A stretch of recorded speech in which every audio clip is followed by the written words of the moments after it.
Time de jogadores negros versus jogadores brancos. No time dos negros, o goleiro seria Mike Maignan.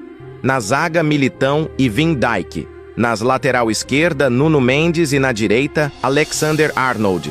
Na ponta esquerda, Vinícius Júnior. E na ponta direita, Lamine Yamal.